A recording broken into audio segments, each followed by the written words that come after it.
العالم اللي بنعيش فيه واسع جدا، وكل شيء فيه متوقع يحصل كأنه فيلم هوليودي، والتجارب اللي بتتعمل فيه في مجال التهجين والاستنساخ ومحاولات الخلق الحديثة أكتر من إننا نقدر نحصيها، لأن أغلبها بيحوطوا الغموض. وأجدادنا هم اللي بدأت من عندهم الرحلة، لأنهم كانوا أول ناس برعوا في كافة العلوم العظيمة اللي ما تستقمش الحياة من غيرها، والعلوم العظيمة دي أغلب اللي اكتشف منها تم الاستيلاء عليه في تكتم تام. وعشان كده في حلقتنا النهاردة هنتكلم عن منظمة SCP ومخلوقاتها اللي بيتناولوهم الناس على إنهم مجرد خيال، فهل هم كده فعلا؟ أهلا بيكم في حلقة جديدة. أنا محمد مصطفى وده برنامجكم أجندة. من كام سنة كده ظهرت قصص إبداعية اتكتبت بشكل علمي وعلى حد زعمها إنها بتدرس طبيعة الكائنات والظواهر الخارقة للطبيعة، واللي صنفوها لكذا نوع: الآمن والخطر والمحايد، وسموها حكايات مؤسسة أو منظمة SCP. وعشان نجيب الحدوتة من الأول، ففي يناير 2008 انتشر بوست على موقع 4chan واللي اتأسس في 2003، وكان بيتكلم عن أمور غريبة وصور أنمي، ومن ضمن الحاجات اللي اتكلم عنها كانت الكائن SCP-173. والعجيب إن صاحب البوست ده سرد تفاصيل بدقة علمية، وده اللي خلى الموضوع يلاقي إقبال كبير من ناس كتير حوالين العالم. وتقدر تتأكد أكتر لو عملت سيرش عن SCP Foundation. المنظمة دي المفروض إنها سرية جدا وليها مقر في كل دولة، وبتضم أعداد مهولة من المخلوقات الخارقة والنباتات السامة اللي لقوها في أماكن مختلفة حول العالم. وبيرمزوا للكائنات بأرقام وأكواد، وبيقسموها لثلاث فئات ما بين الآمنة والمحايدة والأعلى خطورة، وفئات تانية زي ثومل وأبوليون والأرشون. النوع الأول صنفوه على إنه آمن، مفيش منه خطورة على البشر، زي الكيان SCP-38 واللي على شكل شجرة، وده بيقدر يستنسخ أي حاجة يلمسها ويموت المستنسخ بعدها بأسبوعين. والنوع التاني وهي إقليد، ودي كائنات معقدة وذكية ما تقدرش تتوقع تصرفاتها وسلوكها، وعشان كده بيحتووها بدرجة أمنية عالية، زي الكائن المشع بطبيعته SCP-2 واللي لقوه في البرتغال بقيادة الفريق والجنرال مول هارسن. والنوع الثالث كيتر، والمخلوقات دي بتحتاج إجراءات أعلى وأعقد من الأمان والتقنيات، زي الكيان SCP-106 واللي بيشبه إنسان متعفن متحلل بيفضل مكانه فترة قبل ما يهاجم فريسته وينقلها لبعد تاني. وهنا ممكن تتساءل عن حروف ال SCP. ال SCP هي عبارة عن اختصار لثلاث كلمات: Secure, Contain, Protect، يعني الأمن والاحتواء والحماية. وتعالى نستعرض أهم الكائنات وأكوادها. الكيان SCP-682 من فئة كيتر، من فصيلة الزواحف، وشكله شبه التنين، ومش قادرين يفهموا سلوكه لأنه عدواني وبيقدر يتحكم في حجمه، وردات فعله سريعة وغير متوقعة، وبيقدر يتواصل مع كل الكائنات في المنظمة، ده غير إنه يقدر يعوض أي جزء تالف منه في دقايق، لدرجة إن المنظمة حاولت تتخلص منه بكل الطرق، ولكنه قتل حوالي 11 فرد واتصاب حوالي 86 شخص غيرهم. وحتى دخلوا عليه كائن تاني اسمه SCP-409 واللي من فئة كيتر برضه، وده عبارة عن بلورة بتحول أي شيء بتلمسه لألماسة، وبعد ساعات تنفجر، وبالفعل قدر يبلوره، وبعد ساعات انفجر ودمر من جسمه أكتر من 80%. والغريب إنه قدر يعوض اللي فقده من جسمه، وعشان كده حابسينه جوه حاوية محكمة من الفولاذ.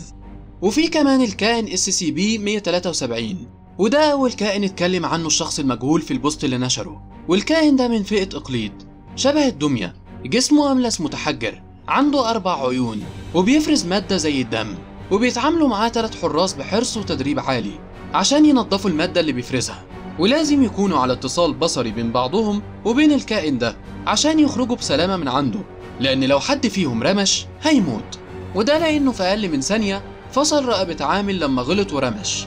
وكمان في الكيان SCP-610 من فئة كيتر، عبارة عن فيروس معدي مش بيتشاف بالعين المجردة، واكتشفوه لما حصل لجندي روسي طفح جلدي وحساسية عطلت له وظيفه الحيوية لدقايق، وبعدها اشتغلت بصورة مريبة وبدأت تظهر له حوافر وأيادي وراس تانية، والعدوى انتقلت لعدد كبير وبقوا زي الزومبي، ولقيوه في بحيرة في صربيا بعد بلاغات فقد جات لهم.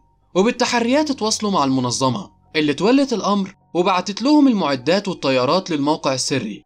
وسواء انت مصدق بيها أو رافض، فمفيش حاجة مستبعدة في وقتنا الحالي. لكن السؤال المهم هنا، هل الكائنات دي عاملة زي كائنات الحن والبن وغيرهم اللي مذكورة في كتب الأثر زي كتاب البداية والنهاية لابن كثير، واللي اتذكروا على إنهم كانوا مخلوقات عايشة على الأرض قبل الجن، واللي من الأفكار اللي بيعتقد إن اتبنت عليها نظرية التطور المزعومة لداروين، ولا هي كائنات مهجنة ومستنسخة زي ما بيروجوا ليها في أفلام هوليود، ولا هي تجارب حقيقية على البشر المساجين أو فاقدين الأهلية أو المحكوم عليهم بالإعدام، وبيتم تجهيزهم في مختبرات سيرن أو قبو يوم القيامة أو المنطقة المحظورة 51، ولا هم جزء من أقوام يأجوج ومأجوج، أو ببساطة كل دي قصص كريبي خيالية. ولكن عموما ممكن نفهم أكتر لو ربطنا الأحداث ببعضها وبحثنا في أصلها، وده بيبدأ من عند المنظمة السرية الخامسة. أول ظهورها كانت عبارة عن تسريبات لعملية 1964 اللي كانت تابعة لمنظمة حكومية شغالة في الخفا ادعت إنها مسكت كيانات شاذة عن الطبيعة، واللي كانت حاطة سياسات صارمة بتستجوب موظفينها لو انتهكوا الخصوصية والبروتوكولات. والسؤال الأهم هنا، بعد كل البلبلة دي تفتكر ده بيأثر على اللي بيقرأ وبيشكل وعيه؟ وهل أغراضها الحقيقية غسل الحقائق والمعلومات بأسلوب الكذب والسخرية؟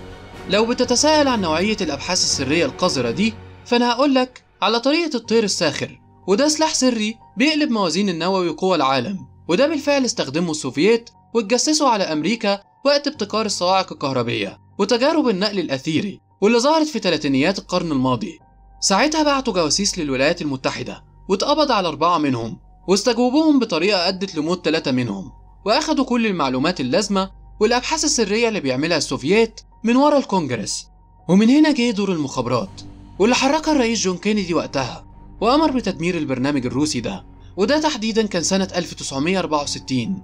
واتنفذت العملية بقيادة ليندون جونسون، ودخلوا روسيا على إنهم بعثة علمية تجريبية، وتسللوا للقاعدة السرية وسيطروا عليها، وصدروا كل الأبحاث وشحنوها بالطيارات لجنوب آسيا وتحديدا غرب ولاية نيفادا، واللي كان اسمها وقتها منشأة المشروع 51 الجديد، واللي هو حاليا بالظبط يا صديقي المنطقة المحظورة 51. وأعتقد إن بوصولنا لهنا بدأت تربط الأحداث أكتر. نضيف على اللي فات إنه في التسعينيات أنشأوا فرع باسم TSC وتم الكتمان عليه، ومع فضيحة تسريبات البشر المحكوم عليهم بالإعدام والأبحاث القذرة اللي بتتعمل عليهم بالتقنيات المتطورة، قسموهم وغيروا اسمها SCB، ومن بعدها بدأ تداول القصص بالشكل ده على مستوى العالم. ولكن CIA اشتغلت كويس على الموضوع بطريقة الطير الساخر، وهي نشر البيان في 2008 على موقع SCB Foundation، وكتابة القصص الخيالية بشكل براجماتي علمي بطريقة أشبه بسياسة القطط الفطسانة اللي بيتم إلهاء الشعوب بيها. وهو ده أسلوب غسل الحقيقة عشان الناس ما تصدقش أو حتى يضللوهم عن الحقيقة ويبعدوا اسم الكيان عن المنظمة، وعشان لما الناس تيجي بعد كده تبحث تلاقي مجرد قصص خيالية لكائنات غريبة بتنشرها مؤسسة علمية خيالية وبتزيفها بالعمد، وبكده انت كمان بشكل لا إرادي تساهم في التزييف ده والبعد عن الحقيقة أكتر. ولو شقلبنا الرقم اللي ذكرناه قبل كده 1964 وحولناه ل 1946، هنلاقي في التاريخ ده عملية الوثب العالي وأسر العلماء النازيين عن طريق الأمريكان، اللي من بعدها تم إنشاء وكالة ناسا ووكالات كتير تانية زي وكالة داربا، واللي هنتكلم عن الشبهات اللي بتدور حواليهم في الحلقات الجاية. هنا كانت نهاية الفيديو. لو عجبكم المحتوى ما تنسوش تشتركوا في القناة وتتابعوا صفحاتنا على كل وسائل التواصل الاجتماعي.